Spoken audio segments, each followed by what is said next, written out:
Okay, good afternoon, everyone. Today's class is Mashiach Matters combined together with Parsha in My Life. For those who listened yesterday on the live class yesterday, this is really a repeat class of yesterday's. It's just that I felt that yesterday's class was a little scattered, and I didn't deliver the goods the way I wanted it. So I'm actually very excited about the subject, but it needed some more preparation, it needs more development, and yesterday's was very raw. And therefore, if you listened yesterday, you might just skip this class, unless you want it sharper and clearer. If you didn't, this is a very, very, very, very exciting subject. I want to dedicate this class, and my father is dedicating this class in honor of his mother's, my grandmother's Yortzeit, Chaf Aleph Adar. Her name is Chana Tzivya Bas Rabbi Yecheskel. I literally grew up by her in many, many ways. She lived with us. Her husband passed away before I was born. I'm named after him. And she was so much part of my childhood and all the most beautiful memories I have from being a young kid. It's from my grandmother. We called her Baba. Just an incredible woman. So may this be a big schus for her neshama. It's the yahrzeit of the holy Rabbi Lamelech of Lezensk, and she was a real Chassidic woman, deeply connected to Rabbi Lamelech. And so the schusim of Rabbi Lamelech, the schus of my grandmother should enable this year to be special and meaningful and inspiring, and also to help continue the work of spreading the light of the inner light of the Torah and to hasten the redemption which is so much upon us. Okay, as mentioned many times in the past, that when they asked the Balatanya, Reb Shneur Zalman of Liadi, when is Mashiach coming? He answered, you will read about it in the newspapers. And the meaning is that when you're seeing, of course, it doesn't mean simply, okay, they'll read it in the newspapers. He meant to say that Mashiach is a certain purification that takes place in the world. Mashiach is not an otherworldly thing. Mashiach is the transformation of the world that we have now as the world kind of reaches its ultimate state of purification. And therefore, the real coming of Mashiach is measured by reading about it in the newspapers, meaning that the newspapers is the voice of the world. And when you look at the news, and the news is consistent with the Parsha, consistent with what it says in the Torah, then you see, then you know that Mashiach is here. Doesn't necessarily mean it will say that Mashiach is here, but when you're reading the stories of the week and you're seeing what it says in the Torah, then you see the two of them are completely aligned. The world, creation, and the Torah are completely aligned, and that's Mashiach. Mashiach is when the Torah completed its job of rectifying and sublimating the world. So if we take a look a little bit at the news items that happened in the last week, it's pretty interesting. Purim last week was Purim. Purim this year was super exciting because out of nowhere there was an announcement, a tweet coming from the president, a lovely tweet, a refreshing tweet about Eretz Yisrael, about the Golan Heights, in which he declared that the Golan Heights should be the undisputed territory of Israel. It shouldn't be considered anymore as it's been considered for 52 years occupied territories. From now on, it is part of Israel proper, part of Eretz Yisrael. And later on Monday, in the White House, he met with Prime Minister Netanyahu, and he signed that as an executive order, and then has the full force of the United States legitimacy. President has a right to do that. He did it, and now that's the way it is. Obviously, that made lots of people not so happy, but for the Jewish people, that is really, really, really good news. And now they're actually going to fix the maps. The State Department has maps of the way, the legal kind of the way the United States looks at different places in the world, places of disputes. They're going to change it.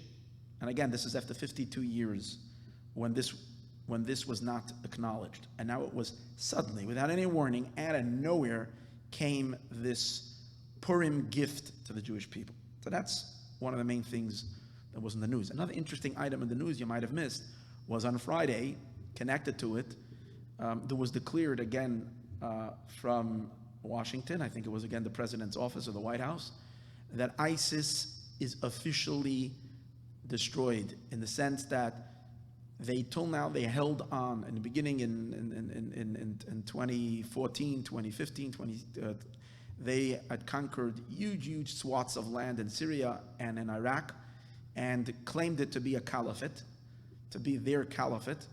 And this was obviously the most murderous group of people that we've seen, and weren't ashamed of their murderous intentions, and they were actually publicizing all their horrific executions and bloody executions and beheadings and whatnot, and putting it out for the public to see. It was horrible, and it was getting stronger and stronger.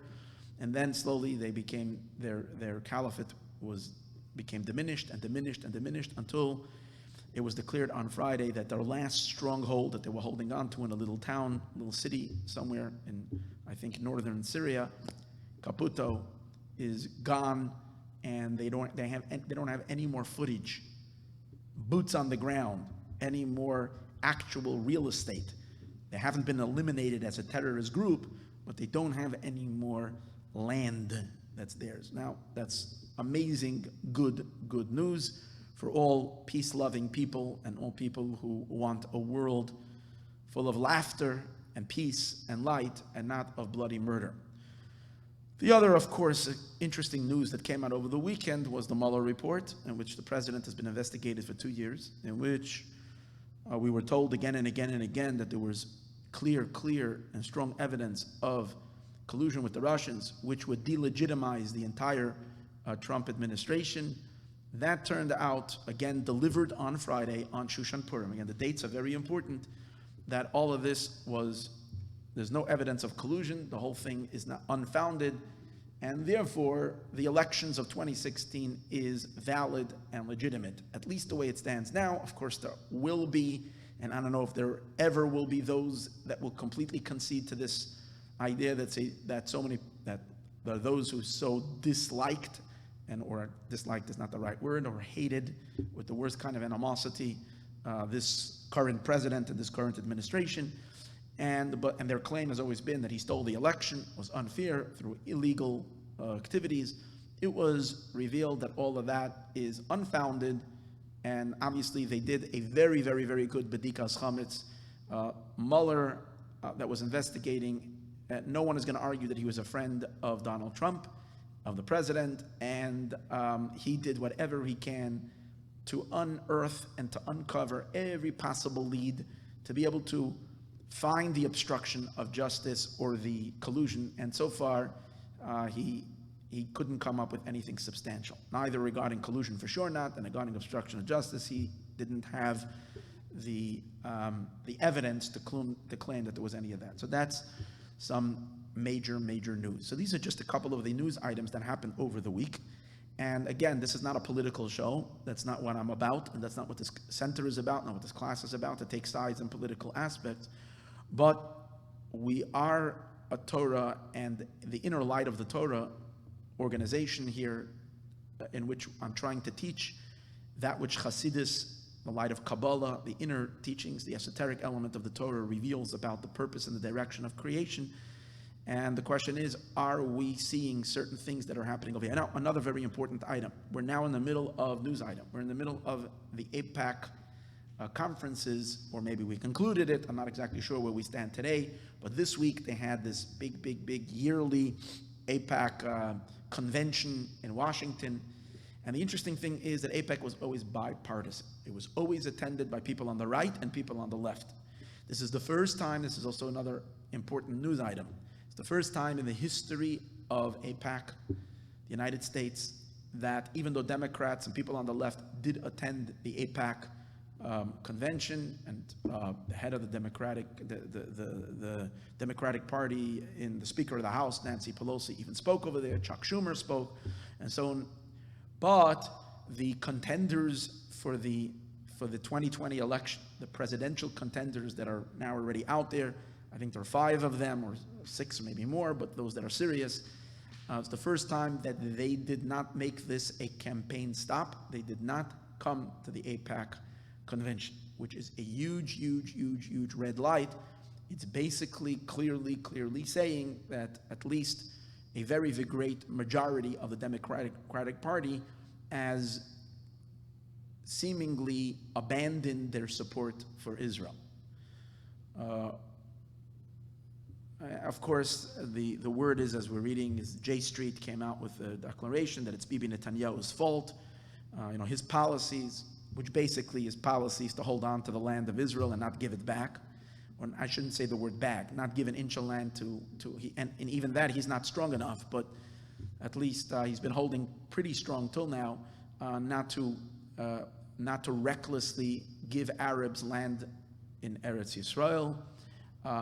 Obviously, people on the left don't like that. They want to see a two-state solution, and even if it means tearing up Jerusalem and the like, and therefore it's becoming more and more increasingly evident that they're moving in a direction away, and this is including that the new representatives, Talib, Omar primarily, who are outright anti-Israel, and Omar that has said all kinds of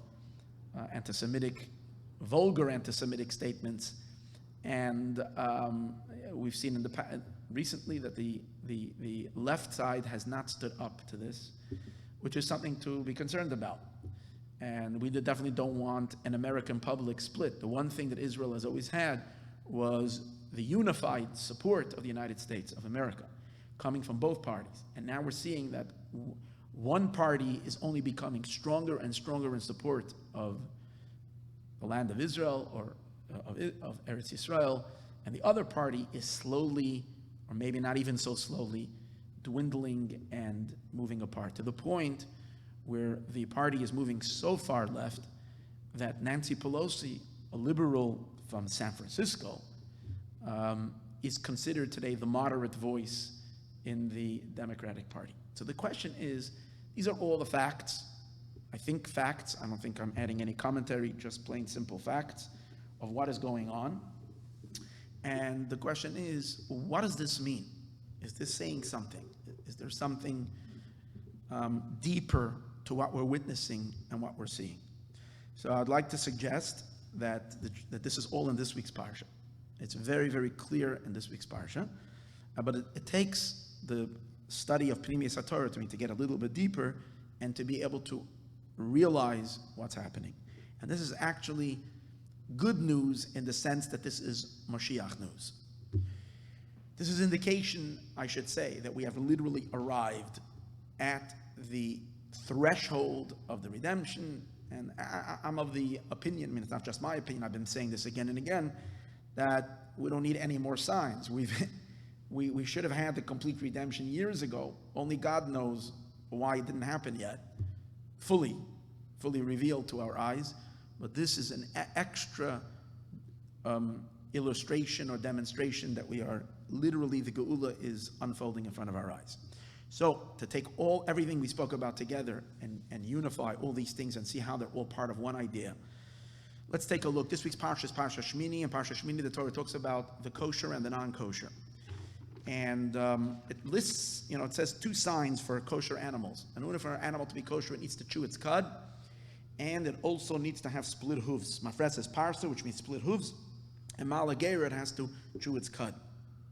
And the Torah goes on to list 4 types of animals that have one kosher sign. 3 of them have the sign of chewing its cud, but not having split hooves. And that's the camel, and the rabbit, and the hare. In different chamashim in the English, they have different translations, but that's one of the translations. In any case, so these are the 3 animals. Then there's the 4th animal, and the 4th animal is the symbol of non-kosher, and that's the pig, the chazer. Chazer is the opposite. It's Mafres's parsha. She has split hooves, but the pig does not chew its cud. Gera lo yigar, doesn't split its cud, and therefore it's not kosher. And throughout, in the Jewish world, we know that the ultimate sign of keeping kosher is you don't eat pig, even though there's so much more to kosher, but you don't eat pig. And Jews that would even eat not kosher, many, but pig, many of them have at least a sensitivity not to eat pig. Because pig is the ultimate sign of the not kosher. But here's an astonishing fact, and that is that the Midrash tells us, and again, it's questioned exactly what the source of this Midrash is exactly to pinpoint it. There are many variations that are coming close to this exact phrase, but the way it is brought down in later Svarim, much later than the Midrash, the Shalah HaKadosh, and the Chassam Sofer, and the Shneur Zalman and Liadi in Sefer Torah Or, and in the Kuti Torah, and in the Ramah Mepano, and Or HaChaim HaKadosh, and so on and so forth, is they all state a statement that says as follows: Asid Chazer Li Toher, that the future Chazer, pig, will become kosher. Asid Chazer Li Toher, pig will become kosher. That means when Mashiach will come, we will be allowed to eat the pig.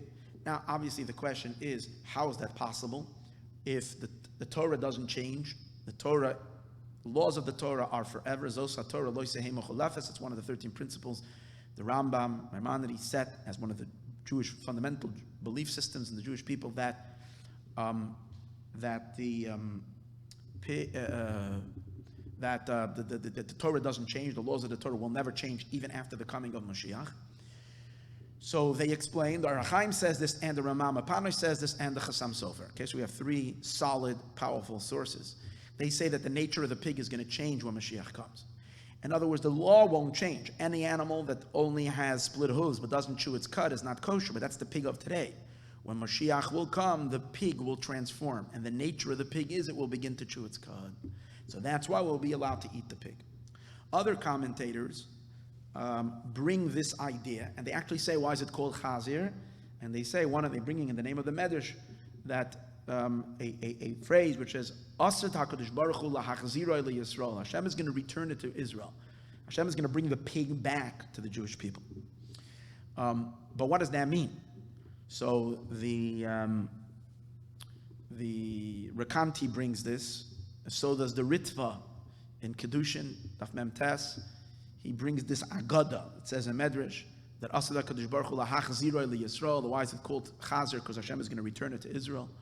Rabbeinu Bachaya is phenomenal. Rabbeinu Bachaya, from the great commentators, early Rishonim, he brings this idea, but he says that this should not be understood in the literal sense. In other words, he does not see this as a koshering of the pig, making the pig actually kosher, but he says that this is referring to the spiritual, what the pig represents. This pig represents all the animals are referring to various different powers in the world. And they also refer to those physical manifestations of these certain negative forces of darkness that there are in creation that are meant to be rectified and meant to be fixed.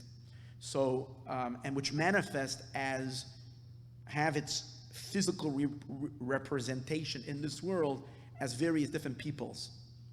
And the Medrash actually, Parshas Vayikra, the Medrash mentions this in Parsha Shmini, Perek Yud Gimel in the Medrash, where the Medrash says clearly that the four animals specifically enumerated in the parsha, as we spoke earlier, the rabbit, the camel, the hare, and the pig, are all representing the four exiles, the four empires that exiled the Jewish people. They are Babylonia, the Greek Empire, Persia, the Greek Empire, and finally the Roman Empire, Edom. And the pig is corresponding to Rome. And therefore, Rabbeinu Bachaya says, when we say that the pig will become kosher, means that even though we have suffered under the Romans unspeakable brutality, persecution, and suffering, abuse like no other nation has ever abused us, we were abused by the Romans and those who come as continuation of the Romans through our blood-soaked history, through the Middle Ages, and so on and so forth. We were persecuted by the Christian world in a horrific manner. But in the end, that chazer, that pig, will transform and will become an ally and a support to the Jewish people. The words of Rabbeinu Bachaya, this is really, really awesome. He uses the words of Abir Ingenau, Koyach Shaloi, its power. Shul Meitzar Yisroel, he causes a pain and constriction to the Jewish people, Asid, and in the future, Yashiv Imshar Kol HaKochos, he's going to return with the Kochos, Lazer V'Litmoich Yisroel, he's going to help the Jewish people. Ki Yirba HaShalom Ba'olam, peace will be increased in the world. Unbelievable. So Rabbeinu Bachaya says it's the forces of Edom, which is the force of Esau. In the piece before that, just a few lines before, he actually says that Edom is going to build the third temple. Now, I don't know if that means physically they're going to build it, because we know that either, according to Rambam, Mashiach has to build it, according to Rashi and Tosfos and the Zohar, the Beis Hamikdash HaShlishi is going to come down from the heaven, or it can be they will be either supporting it financially or be helping and assisting in setting the stage for the third Beis HaMikdash to being able to be built. That's what it says. That Esav, which has been such an arch enemy of the Jewish people until throughout our, as we said, throughout our long and treacherous, difficult and excruciatingly painful exile, in the end, at the very, very end, Edom will turn around and become a huge support for Israel, for the Jewish people. So that's the meaning of the pig becoming tahar. The Medrash actually uses the term also that the reason, the meaning of Male Gera of Ahula Yigar is that that we say about the pig that he does not chew its cud is actually a positive idea, is that the other nations chewing their cud means after they were done abusing the Jewish people, they handed over the baton of abuse to another nation that will continue the abuse of Israel. But, he says, Esav, who Gera lo Yigar, and once he's done with his abuse, he will not continue to abuse, to continue this, to pass it on to some other kingdom, another empire. However, he will, the reason he's called Chazar is Machzer Atara Liyoshna. He will return the crown of leadership, of kingship, of sovereignty to its rightful owner, and that is Mashiach, the Davidic dynasty that represents God's kingship, and then V'hoya Hashem lamelech al kol haaretz, Hashem is going to be the king forever. That means that Esav has a certain purification. Esav, which is Edom, has a purification at the end of days. That is the story of the pig. Now, the Kabbalists in Kabbalah, let's take a little deeper, when we look at these particular four animals that are mentioned, they characterize the difference between the initial three animals and the fourth animal, which is the pig, and they say as follows. Because why is it that the pig is going to become kosher from all the other four? The other ones also have a sign, but the other ones have the opposite sign. They chew their cud, but they don't have split hooves. But the pig is the opposite. And we say, yet the pig will be rectified, which is reference, as we said, either to the actual pig, that it will change its nature, or it's referring to both the pig and its spiritual force. But definitely it is referring to the forces of the pig, which represent the whole world of Edom, which, by the way, when we talk about Edom, we talk about Rome. The Abar Benel establishes at great length how when we speak about Rome, even though the Roman Empire fell, but the exile of Rome continued through the inheritors of Rome, which translated from Rome as a Roman Empire to the Christian West. So it means all the various places with the Jewish people, and obviously concludes with the Western world today, which is led by the United States of America. So that's a very, very important idea to realize. And we're saying that this is represented by the animal called the pig that is going to have an elevation, that is going to be elevated. So let's just keep that in mind as we go further. So the Kabbalists tell us that the four animals that we're talking about represent four powers of darkness that there is in the world. And they characterize, they say it as follows. When Yecheskel Hanavi saw the chariot, it says he saw the chariot of God, and then around the chariot, which are all the angelic beasts and so on, and around that he saw a certain element called Noga.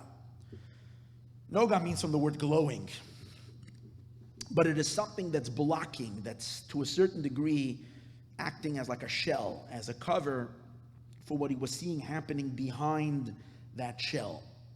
So the Kabbalist, and then it says he heard a ruach sa'ara, a powerful eastern wind, a fire, and a very dark cloud.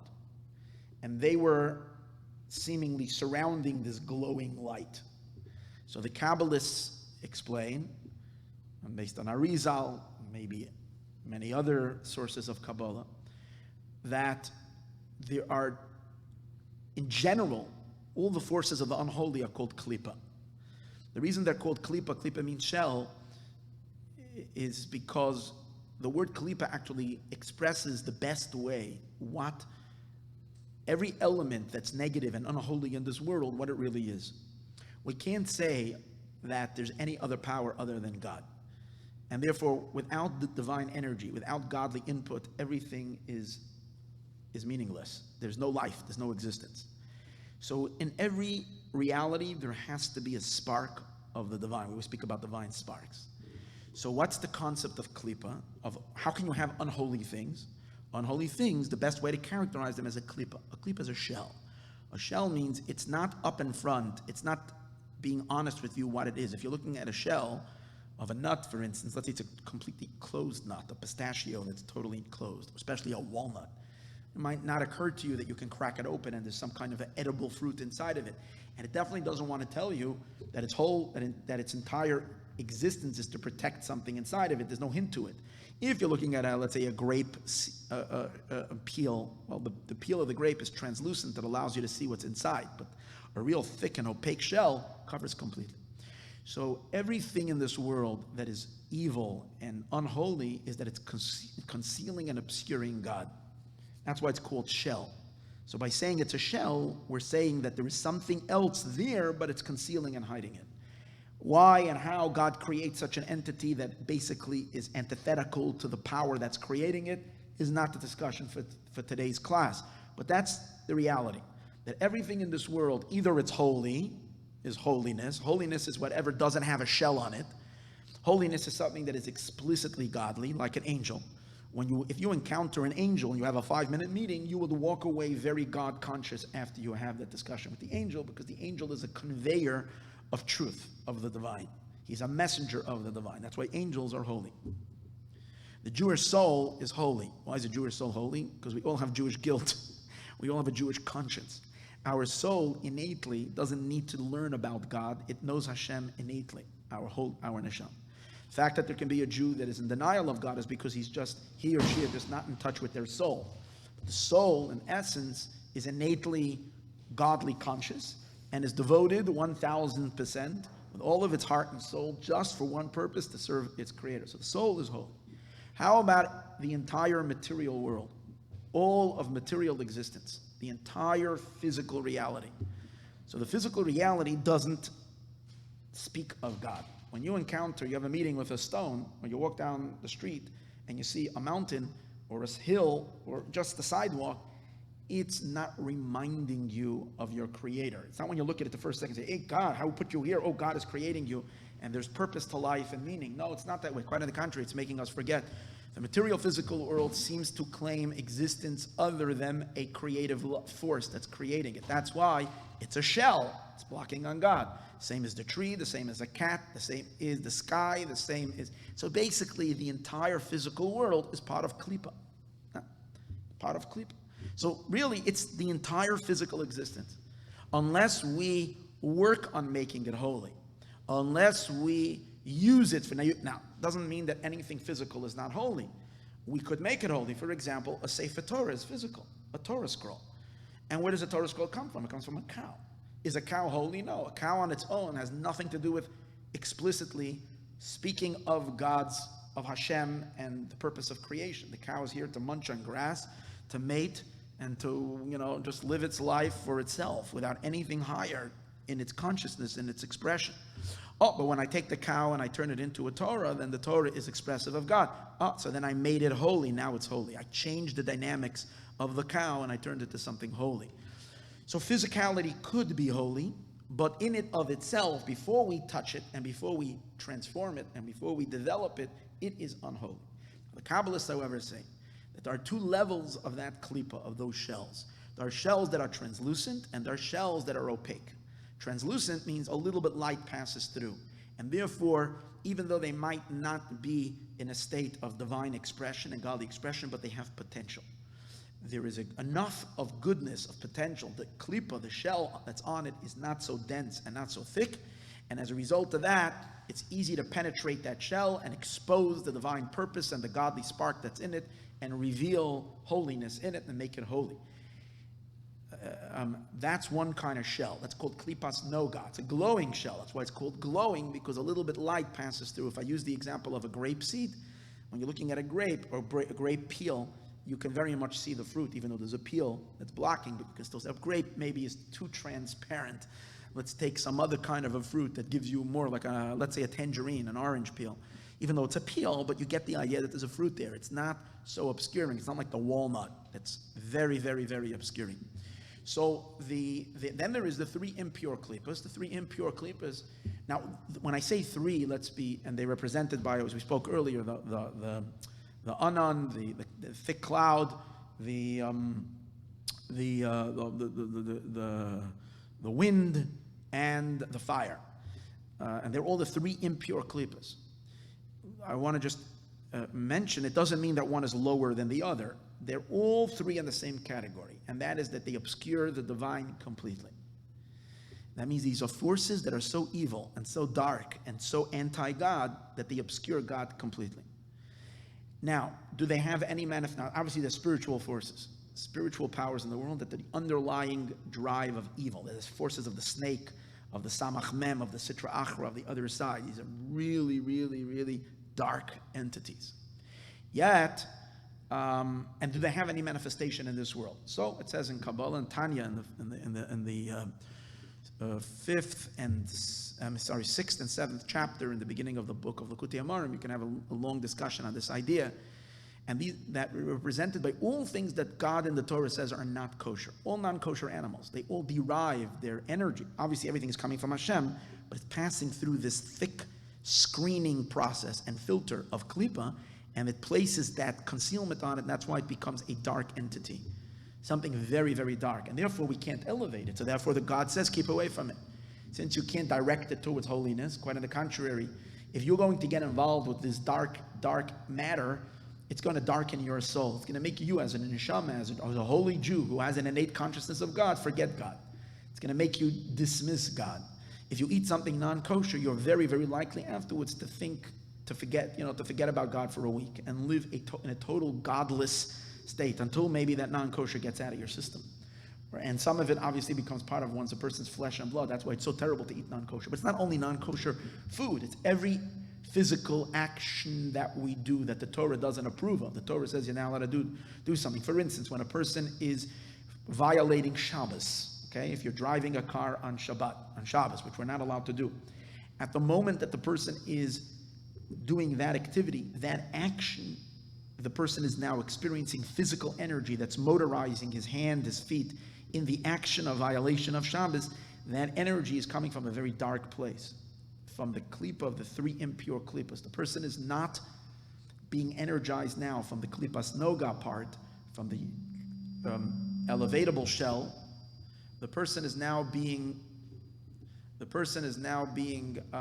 animated and enlivened by the three dark klipas shell, which is really, really, really, which is we shouldn't do. So that's the idea. We can take a look at all of creation, all of existence, and say like this: most of the physical universe is, first of all, everything to begin with is klipa, is unholy. When I say unholy, it doesn't mean it's excruciatingly, it's extremely bad. It just means it's not telling you the truth. It's lying. It's not speaking of a creator. We could make things holy, and when something becomes an holy object, means it's an object that a mezuzah, a Torah, an act of a mitzvah, these are all things that are holy. Then the rest of the world exists in two categories. That which is from the glowing shell, it obscures God, but we could add godly content to it if we use it for the right purposes. So for example, if I take a kosher piece of chicken, which was slaughtered according to the laws of kashrut, and I eat that chicken and I make a blessing, Baruch atah Hashem Elokeinu shahakol niya b'dvaro, everything was created with your words, including this chicken. And then I'm using that energy that I get from that chicken to go ahead and to help a person, to do tzedakah or to help any other kind of mitzvah that I'm doing, go to visit the sick, and I'm doing it because God commanded me to do so. So what I'm basically doing is I'm elevating that chicken. That chicken too is being elevated to holiness, and so on and so forth. So that's the kosher. Then there are the non-kosher stuff that we should not engage, we shouldn't touch, we shouldn't get involved with, because they're three impure klipas, and they're very, very dark. So what do we do with those three impure klipas? We ignore them. And by ignoring them, how do we ignore them? By not allowing them into our life. Now, they will try as hard as they can to get into our lives. That's very important. The three impure klipas will always try constantly to enter into our into our conscious zone, into our space. The reason why is because, as mentioned earlier, they have no energy of their own. Everything they receive is from God. Now, in order for them to vitalize and get extra energy, they need to get closer to a godly source. So that's why they're trying to hack and get into your space, and you will give attention to them, you, me, all of us.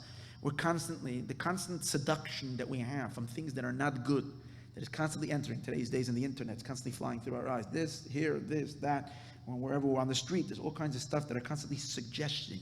Pay attention to me, open up your eyes, look over here, read about me, do this, do that, eat this, think this, do that, and so on and so forth. These are all things. If we give attention to them, then we're giving it energy, we're giving it validity, and we give it strength. And we cause forces of evil to become stronger and more powerful in creation. That's why the best way to live is to just follow the Shulchan Aruch, follow what the Torah, law of Torah to the T, to follow it completely, because then we know we're avoiding all impact. We're basically creating the biggest firewall. We're not allowing the klipa to get into us. Now the question is, why do they have to come to us? Why can't they go directly to holiness? Now, the truth is, we are holy. We have a soul. Because, why? The Gemara says an interesting thing, I've discussed this in other classes, that the Yetzer Hara, the evil inclination, leaves the non-Jewish people alone and primarily comes to start up with Israel, with the Jewish people. In other words, if you're Jewish, you have an evil inclination that's 10 times stronger than any other human being. And if you study Torah, guess what? You're going to have even a bigger evil inclination. If you do mitzvahs, because then your action, you have far more holiness inside of you, you have more energy, and therefore you're a hot target for the klipa, that they want to hack your soul, my soul, and all of us, in order to get energy from us. So that is the reason why they're always coming, and we have to be very careful not to allow them to gain access. When we don't allow them to gain access, we suffocate them, and when they suffocate them, eventually they die. What happens with the rest of the world that is kosher, which, by the way, most of the world is kosher in terms of time and space. Minerals, water, most vegetation, it's all kosher. There is a few things in vegetation that is not kosher, but all of the mineral world, unless it was designated for idolatry, but all of the mineral world, all stones and stuff, it's all kosher. That means all that could be elevated for holiness. All vegetation, most of it, I would say 95% of it is kosher. The animal, you have a lot of stuff that are not kosher. Okay, a lot of stuff that are not kosher. And but here's what God did, and here's an amazing thing.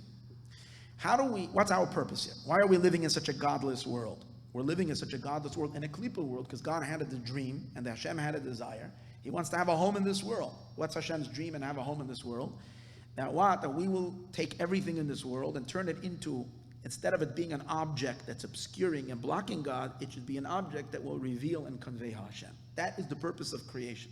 Hashem wanted to have a home in the lowest world. For that purpose, Hashem sent our neshama down into this world, that we should infuse, inject, and inspire holiness into everything. But as we said earlier, we have guidelines. The 3 impure klipas, we can't inspire them with holiness.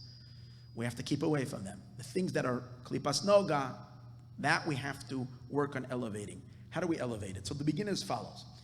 The first elevation happens in our bodies. Our bodies are klipa. The body is not holy in it of itself. And in addition to the body,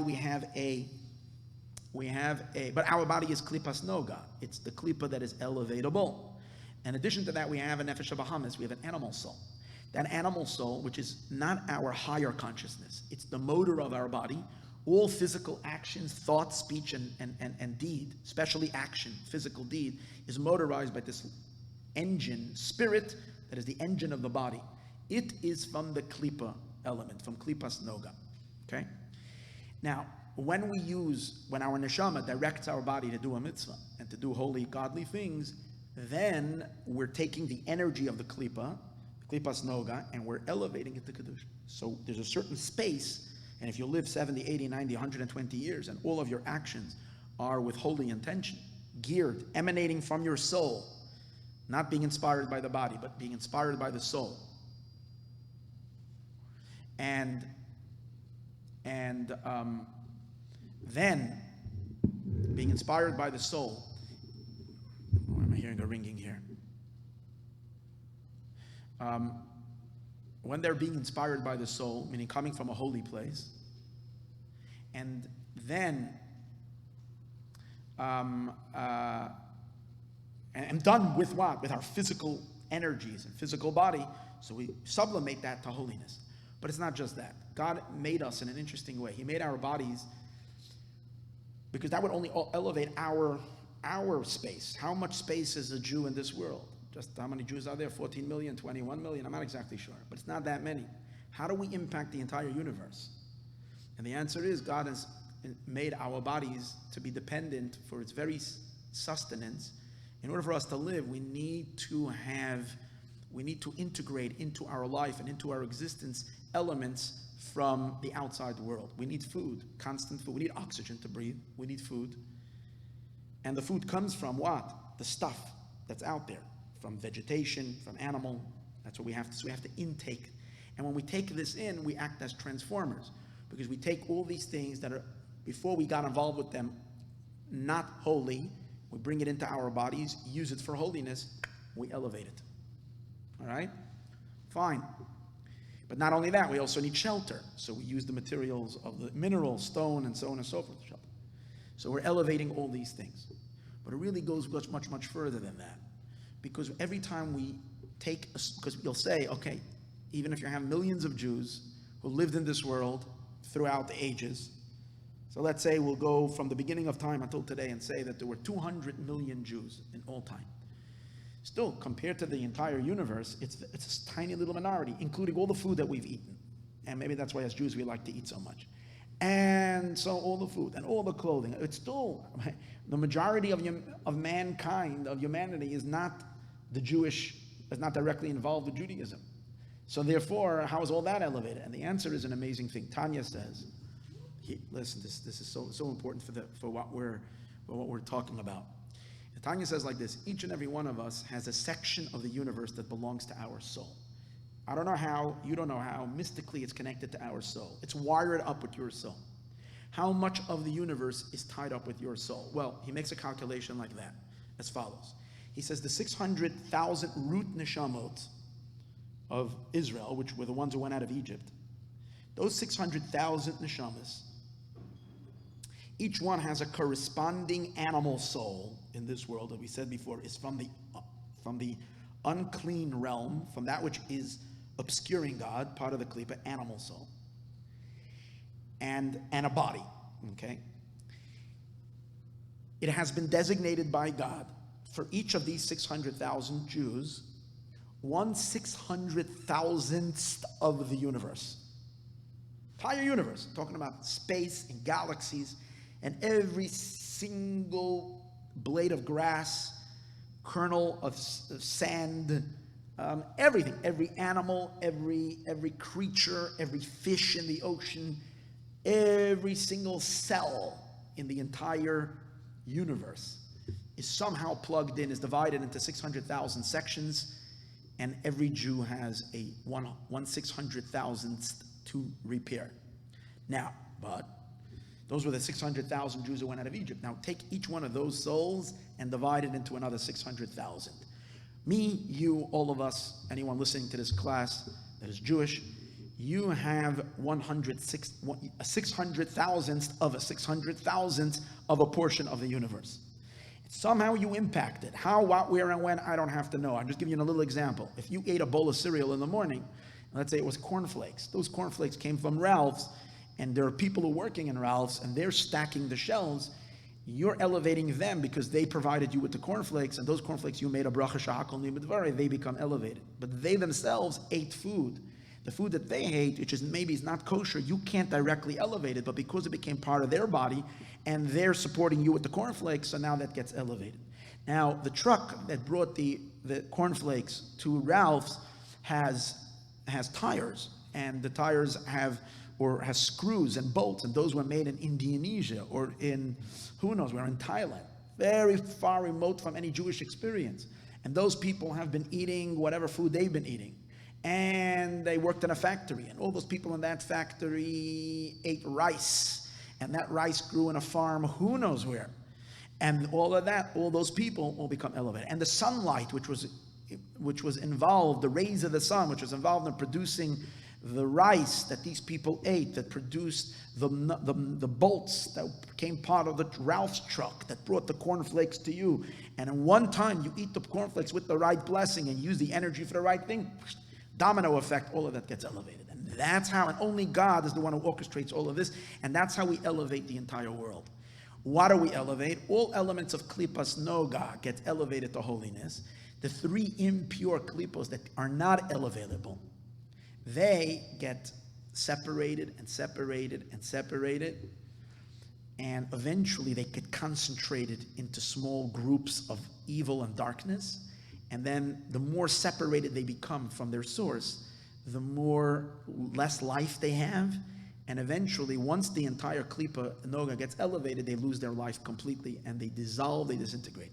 Because the Tanya says like this is in chapter 37 in Tanya, very phenomenal idea.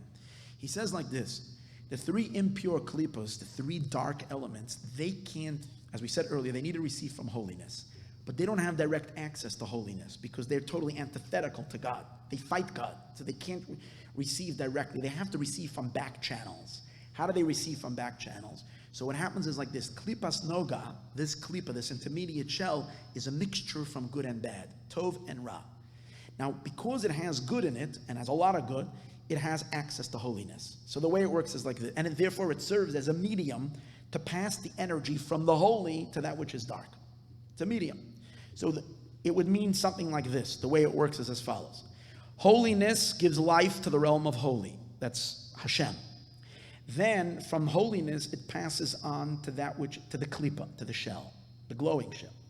Which part of the glowing shell, the good of the glowing shell, receives the vitality first? From the good of the glowing shell, it gets mixed with the bad of the glowing shell. But the bad of the glowing shell is not so bad. It's a lesser evil. But the reason why it's a real criminal and the reason why it's really a culprit is because from there it passes on to the three impure klipas. It passes on to the three dark klipot, that which is absolutely evil in the world. So it comes out that klipas noga is the middle stage. Therefore, when we elevate the world, the Jewish people, and we do as follows. First of all, we do not allow the klipa to come close to us by not sinning. Then we do mitzvahs. The more mitzvahs we do and good deeds we do, we elevate all of klipa. And this is accumulation of thousands of years of mitzvahs that we do, in which we elevate all of the klipas noga gets absorbed in holiness.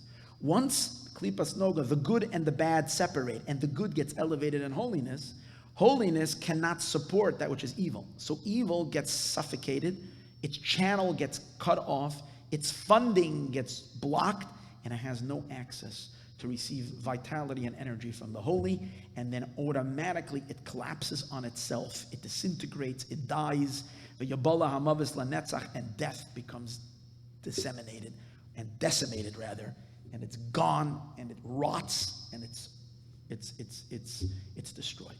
That's how we enter into Mashiach's time, when evil will not exist anymore. And the rest of the world will all be a vessel for Hashem's revelation. This is the purpose of creation and the whole story in a nutshell. If you're going to ask, I'm just going to say something very parenthetically. You ask, but as we're doing mitzvahs, we're also sinning. Everybody knows that we sin from here and there, so we're also at the same.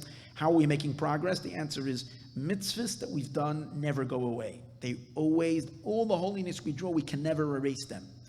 Bad that we do does go away. If we do tshuva, we have pain, we have regrets, we say sorry, and through suffering, and the world has gone through so much suffering, all the suffering that the Jewish people have been through, including the Holocaust and so on, washes away all the darkness. So what's left is thousands of years of accumulation of holiness and elevation of klipas noga, and the klipa is just gets less and less and less. Okay, so now let's bring it back to the parsha. And you'll see something magnificent about what's happening in the world right now. It's unbelievable. And here is as follows. The Kabbalists say that from the four animals, the three non-kosher animals that are not going to be kosher even when Mashiach comes, they represent the three impure klipas. The chazer, the pig, represents klipas noga. That's why when Mashiach will come, it's going to be kosher, because klipas noga is going to be elevated. So the pig represents the honor. Now, what did we say is the pig? In terms of humanity, the pig represents the Roman Empire, which later translates into the entire Western world, which is at the beginning a powerful force of atrocities against Israel, against the Jewish people. We don't have to talk about blood-soaked Europe and all the pogroms that was perpetrated against our nation from the beginning of our terrible exile. But then, and interesting, we say in the end the Chazer is going to become a support of holiness. Where is that happening? Well, it's the last stage of Edom. The last stage of Edom is the United States of America. We've never had a country that has been so inviting, so hospitable, so nice to the Jewish people, and we owe the United States of America a tremendous debt of gratitude. But I should say this, we're speaking truth today, we're not holding back on truth, and therefore I would say the United States of America should know that all their blessings that they got is because they were a vessel. God designated them to host the Jewish people in the last moments of exile so we can finish our job in rectifying the world, and we bring all the blessings to the United States of America, and that's the truth. The spiritual blessing and blessing of wealth, prosperity, and power and might. Yes, America has been assisting the land of Israel in a tremendous way, the Israeli government, and with arms and sending billions of dollars. They realize that the tremendous blessing and affluence that the United States has is because of everything comes from God. It's Hashem's blessing. I will bless those who bless you. So that is the power of the United States of America. Now, being that it is then considered the pig, and the pig, which is klipas noga, which we said before, klipas noga is a mixture of good and bad, and our job is to separate the good and the bad from it. We see that the United States of America, notwithstanding its tremendous support for the Jewish people and for Israel, never went all the way. They always stood in this pariv zone, in the middle zone, in the twilight zone. In other words, let's say, for example, in the Holocaust, America was the safe haven for the Jewish people that's saved from the Nazis. But on the other hand, the United States of America is guilty for not intervening and bombing the trains that were taking Jews, 6 million or millions of Jews, to Auschwitz and places like that. The State Department knew about this and they didn't do that. So that is a very big stain on the United States of America. But let's continue further. Even in the state of Israel, the United States has always been supporting and helping, but never fully. Always standing in the space of, like, we support Israel, but not fully. Because if you support Israel, since when do you have a country that's attacked by its neighbors and gains land, and yet you refuse to acknowledge that the land that they gained in that war is their territory? It never happened in the history of the world. Every country that went to war on a legitimate cause because they were attacked were allowed the land that they won in war became theirs, and no one ever argued differently. Israel somehow has different rules. Especially since everybody knows, and there's archaeological proofs to it, and biblical proof for sure, and the whole world knows the truth. It's all a fabrication of lie, that Israel has been a place where Jews live for thousands of years. It's our land. It was promised us by Hashem. It's been there historically. It's ours. There's no reason, but yet the United States failed in all these years. They still call the West Bank instead of Judea and Samaria. Still, right? And this has been going on through administrations, supporting Israel, but not giving it its full support. Now you realize something.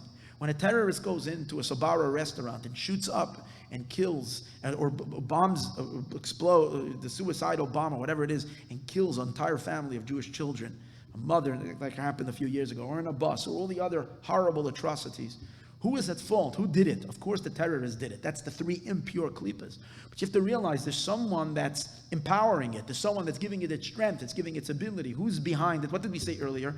The three impure klipas don't have energy. They need legitimacy. Where do they receive it? They receive it from their buddy, klipas noga, that gives them support, gives them legitimacy. So klipas noga, the United States of America included, have been giving support. Why? Because the New York Times and CNN and who else write a narrative and create a narrative as if we are the aggressors, as the IDF are baby killers, are taken away people's land that really belongs to them, and that gives legitimacy. That tells a terrorist, go up and blow up you because you're fighting for a noble cause. How do you know? Look at these Westerners, sophisticated people that go to college, people that have degrees, people that are so smart, and the intelligence of the intellectuals of the United States all support the Palestinian cause. So actually, the real blood, the murderers, are those who are writing these articles, and you should know they write them in blood. That's what's being. So, and including in that, America is not innocent, because America as a State Department, as a nation, yes, the Congress and so on has always been so supportive of Israel, but never, always like that pig that we said earlier is in between, one kosher sign, one non-kosher sign. But when Mashiach comes, the pig is going to be elevated. That means that the Chazer is going to go complete and full support of the Jewish people and of Jewish causes. So says Rabbeinu Bachaya. So what do we see happening in the world today? An unbelievable thing. The United States in the last 2 years has experienced a tremendous purification, a tremendous clarity. What's happening? You're seeing that half the country is moving in one direction and half the country is moving in the other direction. Now, I'm not going to say that everybody on the right is righteous and a tzaddik. No, we saw the Pittsburgh people, we see the neo-Nazis on the right, really, really evil people. Very, very tough. But that's not the general gist of the right party. If you can have the entire Congress, I don't know how many people are in the senators and congressmen belong to the right, the Republican Party, maybe you'll find one or two that might have some, maybe, I don't even know if today's days, have some ties to the extremist Nazi like groups. It does exist in the United States, but it's not. And you say, yes, they find support from this president in the way that it's overblown, way overblown. It's not even true, but to say that they feel more secure, maybe that's true. But in general, the right side, the president of the United States in the 2016 election, which everybody knows by now, clearly it's been a divine intervention. Pompeo said it last week. He was interviewed with BBS. He said that the United States, he thinks, this is his opinion, that God orchestrated and put Donald Trump into office. And I think any person with a little bit of intelligence can realize that there was a divine act. The whole story with Comey, how he came out 11 days before. I discussed it in earlier classes. It's clearly that God was pulling all the strings. Donald Trump was the last contender. He's the last guy that had 16 qualified candidates, and all of them fell to the side. No one would believe he was the laughing stock from everyone, and yet he won the nomination, and then he was up against Hillary Clinton. You're talking about such a popular woman, someone that has been in Washington all that time, and yet her whole campaign failed miraculously, and he won the election. It's a hand of God. Okay, and what does he do? Unbelievable. His support to Israel reaches level that we've never seen before. First of all, his announcement of Yerushalayim, which, by the way, that's what they need to do. That's what Esav needs to do. It needs to enable the building of the third temple, like we said over here. Well, obviously, if Jerusalem is divided, Jerusalem does not belong to the Jewish people. It's huge what he did when he announced that the embassy is moving to Jerusalem, and actually did move the embassy to Jerusalem. That was huge. And the dates that he did it on Yutes Kislev, the 19th of Kislev, which is a powerful time. And he goes and he frees Rubashkin, which caused such a unity amongst the Jewish people and such a joy and such a horrible injustice against a Jewish person, which was purely anti-Semitic. And he went and he undid that injustice. But then he continues, and the most amazing thing that he did was he pulled out of the Iran deal. Now the Iranians are clearly stating their intentions. They want to build nuclear weapons. They want to destroy Israel. They say it. And this whole Iranian deal, which was absolute farce. You're talking about people that the United States was going to give them billions of dollars just that they do not, for 7 years, withhold from building their nukes. 7 years. What's 7 years? Even if during these 7 years we'll trust them that they actually are not building their nukes. We don't even know, because they have military installations that were off. We can't even inspect them. The military installations, which is totally insane. So the United States, so President Trump pulled out of that, literally saved 6 million Jews living in Israel. He literally saved them. How dare a Jew criticize this president who saved the Jewish people in Israel? It's unbelievable. He does that. And then on Purim he announces that the Golan Heights is no more contested territory. It's unbelievable. So this is already full support. And what did we say earlier? To me, it's clear. This is the aliyah of the pig, in the sense that klipas noga, which is that media that needs to be elevated to kedusha, has been elevated to kedusha, has gone up. And what happens? What happens when it supports holiness? What you said earlier, it cuts off the channels for the unholy. So let's take a look at cutting off the channels. He closed the channels of Iran. He puts tremendous financial pressures. He closes their assets here. They can't receive. Not only is he not giving them, but he's actually making it very, very, very difficult for their economy, number one. Secondly, he kicks out the Palestinians from Washington. And there was a consulate in Jerusalem that was the direct access for the PLO, for whatever his name was, whatever the guy is, to have access directly to the State Department, not through the American embassy that used to be in Tel Aviv, now is in Israel. He went and he shut that down. He basically cut down all the flow of energy to the Klippa. And the amazing thing is, what happens? Let's go back and let's just for one moment appreciate this, because we have to really, really appreciate this and understand as follows. You're dealing with a time period when the winds were blowing the opposite direction, when the general atmosphere in the United States of America was going in the opposite direction.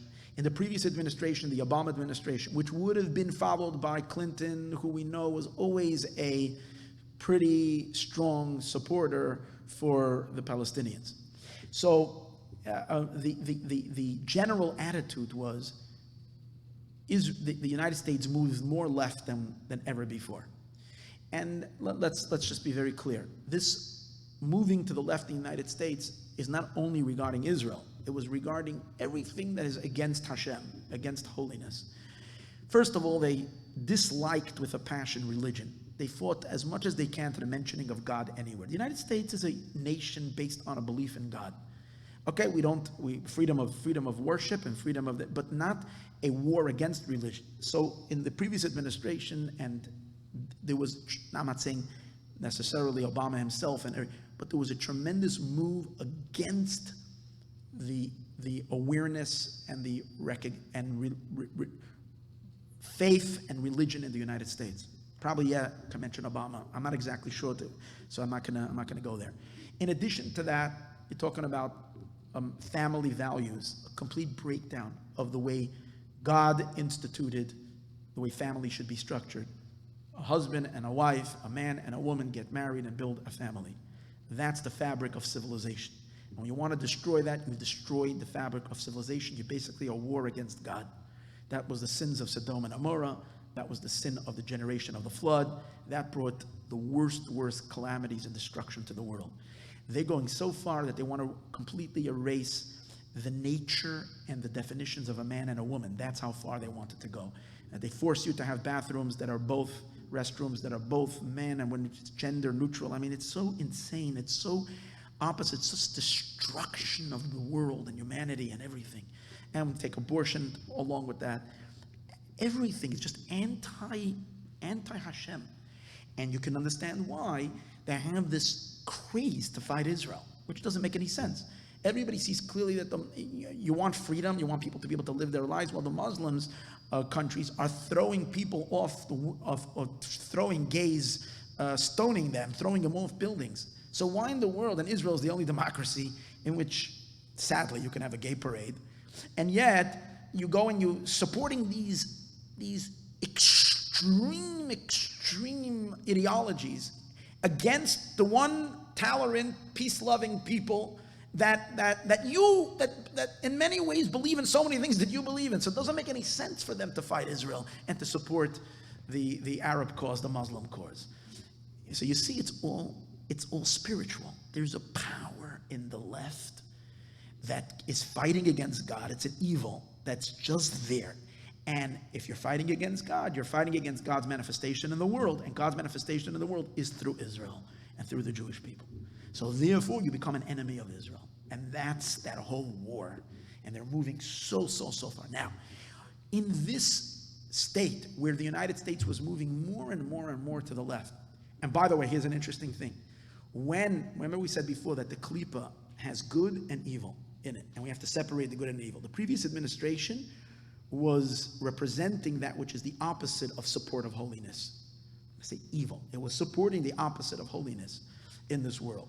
Now, the more energy there is in the Ra, in the negative side of Noga, the more the Sholish Klippas Atmeis, the three impure Klippot, get more vitality and more energy.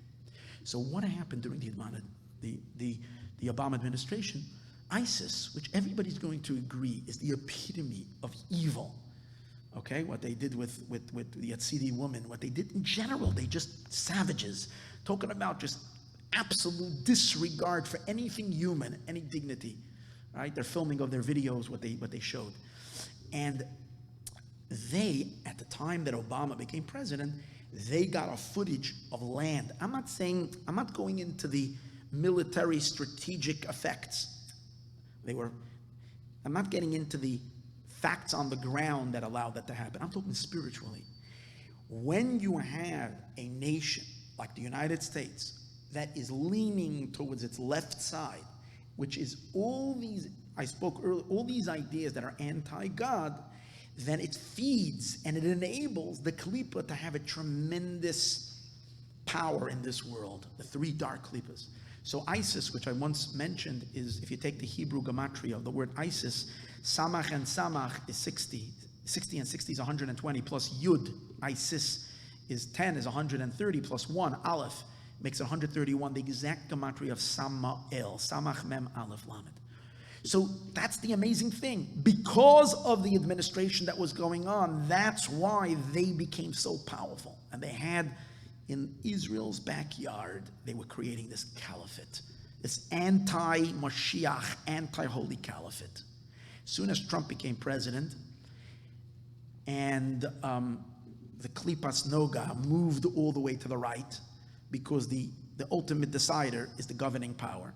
And he's governing from all the way in the right, moving, and again, especially regarding Israel and God and holiness, aspects like this, moving the country very much to the right, and therefore elevating Klippas Noga to the side of Kedusha. There's becoming less and less energy in the, even though they're making a lot of noise and screaming and shouting, and there's such a commotion like we've never heard, but it's becoming weaker. The energy in that lower side of Noga is drained, and obviously the Klippas are becoming less and less and less. And that's why on the very day that he said Golan Heights belongs to the Jewish people, the very next day it was announced that ISIS has lost all power. That means the Samach Mem is totally suffocated, choked to death. This is unbelievable, is what we're seeing. Now I'm just going to conclude with something. This separation of the right and the left in the United States of America, which is very hard for a lot of Jews to accept, because I'm talking about even religious Jews, because Jews traditionally many Jews have voted Democrat, and therefore have like a very strong allegiance to the Democratic Party. And on the other hand, Donald Trump is someone who doesn't have the eloquence of a president, speaks more in a less, let's say, eloquent way. With all the good he's done for the Jewish people, he just doesn't have the classiness. And on the other hand, Obama was like the ultimate man of class. So therefore they have a hard time seeing this. And to them it's like, oh, yo, anything you mention Trump, it's like, whoa, you're not. So the interesting thing is this separation that we are seeing between the right and the left. The Tzemach Tzedek asks a question regarding the this, that we say that the chazer is going to become tahor, that the chazer, the pig, is going to become rectified, become kosher. So the question that Tzemach Tzedek says is, there's a medrash in Parshas Truma which it says that there was gold, silver, copper in the making of the Mishkan, but the one item that we don't find being used is steel, metal, barzel. He says, why not barzel? So the medrash says, because the Eibishter is going to accept a gift from all the nations, but he's not going to accept a gift from Esav. From Esav, that means who's compared to barzel, steel, you'll live on your sword. God, Mashiach, will not accept the gift. And it brings a pasuk. It's a pasuk in Tehillim, I think in Perek Samach Tes, Ga'ar Chayas Kone. He yells, Hashem yells, Ga'ar, he yells, Chayas Kone, against the beast of the reeds. The beast of the reeds is that pig, the wild pig. Yachazir meno chazir miyar. It's another pasuk in Tehillim elsewhere. The wild boar of the pig. God is not, from Edom, you caused such pain to the Jewish people, you are not accepting a gift from. So the Tzemach Tzedek asks, how does it fit with this that we're saying? The other medrash, that chazir, that the pig is going to be elevated. Tzemach Tzedek doesn't answer.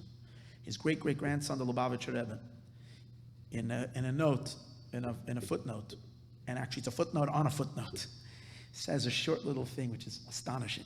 He says that the Eibishter is not going to allow accepting from Edom until after he yells at Edom. The yelling of Edom is Ga'ar Chayas Kana, that he yells at the beast of the reeds. Kabbalistically, it's associated with the fact that when with the long, one of the letters in the Torah is the letter Kuf. And the Kuf has a very long leg that goes down. A kuf is a hay, basically, but with a long leg that goes all the way down. It says that that long leg of the kuf is the source of the evil of Edom, of the unholiness of Edom. And that's the left leg of the pig that needs to be cut off. The pig doesn't have a long leg, but that's the idea. It's associated with a reed. I'm just going to give very briefly. It's associated with Rome, because it says that when Shlomo Melech built the second temple, it's the first Beis Hamikdash, the very night of the inauguration of the Beis Hamikdash, he married the daughter of Paro, of Pharaoh. And God was very upset at him. And Hashem sent the Malach, Gabriel, out on that night. As we were celebrating the making of the temple, Hashem laid the seed for the destruction of the temple. The Malach came and took a reed and stuck it somewhere next to the coast of Italy. And it started growing, and it became like that shoe, or extending shoe of Italy. And the Medrash says the city of Rome was built on that. Does that mean in the literal sense, or does that mean in what's it called again? Metaphorically, whatever it is, the foundation was on a reed, and that's the reed of Edom. It's that long leg. Part of the tikkun of Edom is you have to cut the leg off. Which leg? It says regel hasmali, the left leg from the word kana. It's sliced off. What does that mean spiritually? There's a certain element on the left side in the United States of America that will separate itself before the elevation of the United States. And that's what I'm going back to what I said earlier. The first time in history where the left became so anti-Israel that their contenders are so, notwithstanding the power of the Jewish vote, the power of the Jewish money and all of that, yet they could not bring themselves to go to AIPAC. All of them. That shows how far left they are. As I said earlier, Nancy Pelosi is already considered a moderate. The progressive movement is going completely, it's joining with the European anti-Israel sentiment. It's basically going to have Omar as their leader. And that is the complete separation. Now, it says in Kabbalah and Chassidus that the kuf, there's a word called sheker, lies. Now, the whole klipa is really made up of lies. It says in Chassidus and in Kabbalah and the Zohar that Reish and Kuf are the letters that are really associated with the unholy side. Shin is a letter of truth. And it spells the word sheker because in order for lies to have any validity to them, they have to hold on to truth. Truth gives them, mix a little bit of truth into the lies and it has stability. Our job is to separate the shin, the good, to extract the good, the truth from the lie, and the lie remains an exposed lie and it collapses. This whole fight against Donald Trump and to try to undo the election through claiming it was illegitimate was all based on lies. It's seen, it was all lies. There was nothing true. That whole thing was a false dossier, and the whole thing was all baloney. And it's going to be revealed more and more. It's going to collapse on its own. Why? Because when you're separating the good, the shin is going in one direction, and the kuf and the reish are remaining on their own. It's remaining cold and rake and empty. The word kar is either cold and empty, cold emptiness. That's what's remaining, sadly, on the left side. But on the other hand, the good news is that so much of this country is stepping up in unparalleled support to Israel in a way that we've never seen before. And to stand for what's moral and what's right and what's correct. But you should know that there's a lot of confusion in the mind. So we Jews need to study and learn and have the clarity to be on the right side and to understand what's going on. May the Eibush to help that we should already see the completion of Asit Chazer Litoyer, that the Chazer. Now, by the way, it's interesting that this whole idea of chopping off the left side of the kuf, it's discussed in this year's Sif of Basi Lagani. Basi Lagani is the Lubavitch Rebbe became Rebbe. He said a Maimer Basi Lagani, and every year he followed his father-in-law's discourse, which every year is another perek, and in that perek, and every year he based it on this year's perek, which I'm not going to go into why it's this year's, that we've studied Yod Shvat, is all related to cutting off the left leg of the kuf. And when you cut off the left leg, it becomes a hay, because you're not cutting the whole leg, you're slicing most of it off. It becomes a hay, and instead of the word kana, which means a reed, a negative reed, it becomes the word hine Mashiach ba. So now we can clearly be prepared for Chodesh Nisan, and even before Nisan, we should already see the full and complete redemption. May we see it now, and now.